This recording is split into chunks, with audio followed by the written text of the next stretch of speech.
I tell my students, the kids and the adults, that life is a competition, because you're gonna compete for everything in life.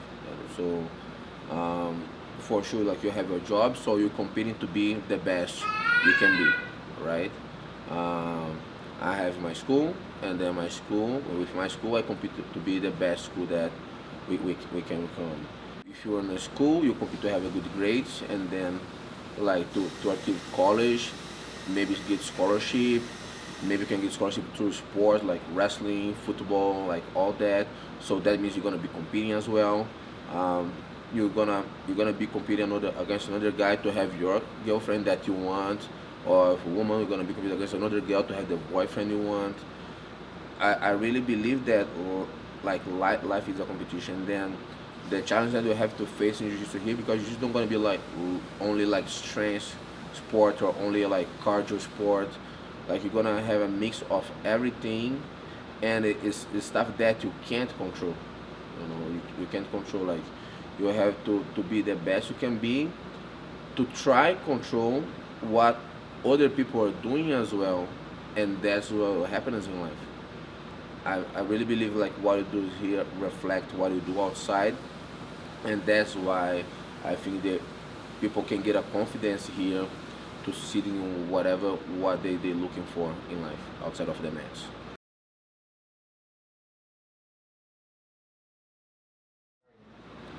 I started back in 90, when I was 10 years old. I wanna badly be like judo gold medalist in Olympics. I had a Brazilian guy, Aurelio Miguel, who became the first Brazilian to win a gold medal in Olympics. So he won that in '88. It took me 2 years to convince my mom that to sign me up in a jiu-jitsu and judo school, because it was like both jiu-jitsu and judo school. I made my career in jiu-jitsu. I always like judo. I have like judo DVDs. I have judo black belts on my school. I have trained with a lot of judo black belts with Olympic athletes in judo. Uh, but for sure, jiu-jitsu is my love. I get my black belt from Wendell Alexander and André Pederneiras, Nova União School. And then the last year, I decided to move and then make my own team. So represent Bruno Bastos Association now. Or I can pass, like Toriano pass, boom. Here a lot of times the guy tried to push me. When the guy tried to push me, boom, armbar. Back when I was just training, it was all about to be world champion, you know. So I train like 4 or 5 times a day, three, like depends on the periodization. Like those days, I'm happy when I train like once a day, like good training. And it is not anymore about like to be like the guy, like the number one in the world. I'm not saying that I don't like to win anymore. I do love to win, and I always compete to win, you know. But now it's just something that I love to do, and plus I know that I inspire a lot of people here on the school as well. When you ask about like how is to be, it's just like you have to pay the price. Like I tell, like some guys come to me and they're like, oh, I wanna become like MMA fighter and then get in UFC, be UFC champion. So everybody wanna be John Jones, Jose Aldo, Ken Velasquez. It's not everyone who wants to pay the price for it, you know. People wanna be like Roger Gracie, Buchecha, Rodolfo Vieira. It's not everybody, like in Jiu-Jitsu, it's not everybody who wants to pay the price for, like, or having these girls now, like everyone wanna be Ronda Rousey.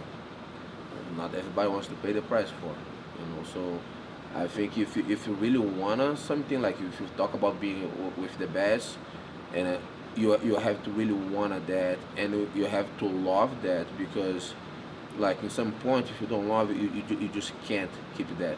It's just too hard about everything, the training, the diet, the pressure you doing yourself, the pressure like media, everything. When you athlete, and you live for that, so you don't gonna have a night out with your friends on the bar. You don't You don't gonna have, oh, I'm gonna travel like 1 month in vacation. Like you don't have that. Oh, I'm gonna enjoy that holiday to go to Florida, to California. You don't gonna have that. Oh, I want to take summer go to Brazil. No, you don't gonna have that.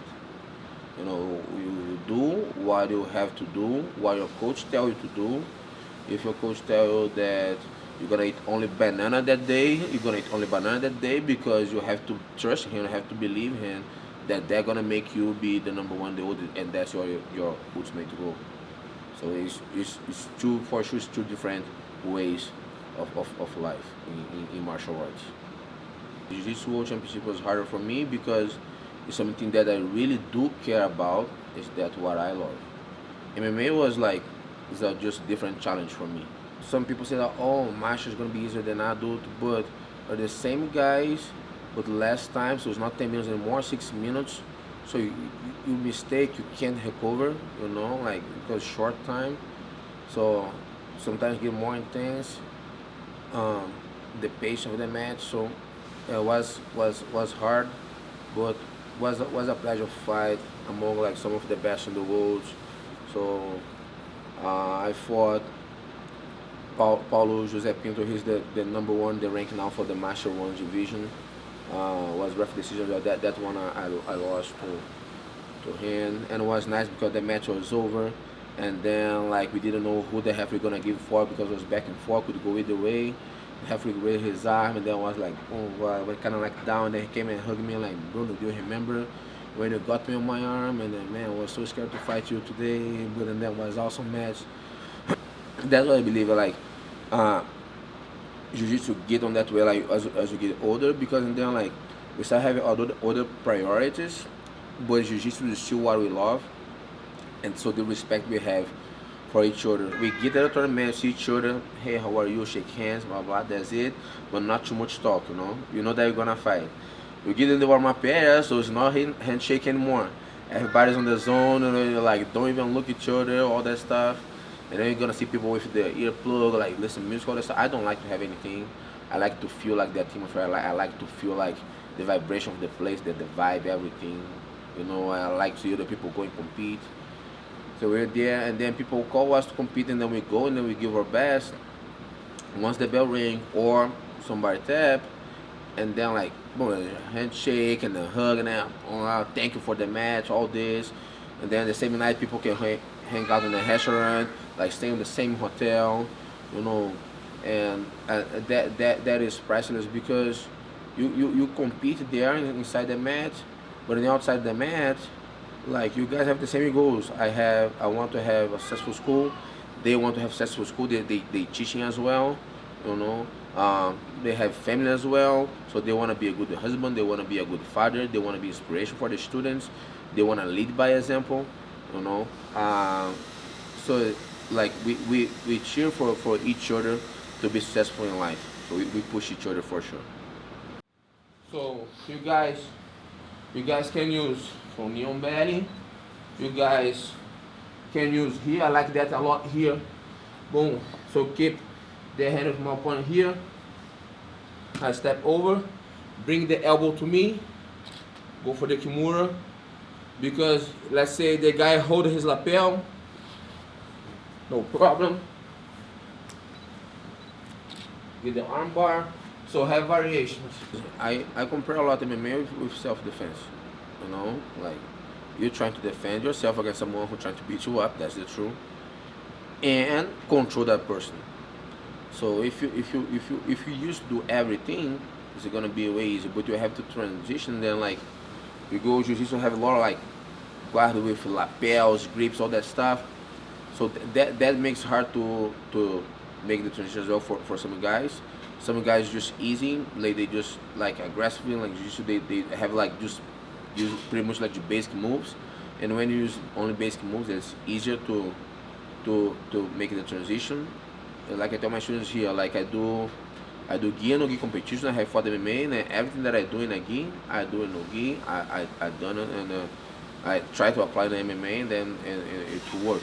There's some stuff that you see just today, like berimbolo, 50-50, like, and then I'm not saying that can't happen, but I don't see it being much like efficient for self-defense or MMA situation.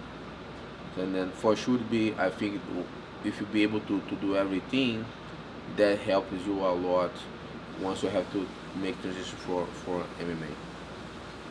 I born 80, my sister 81, my brother 82. So we did it like everything together.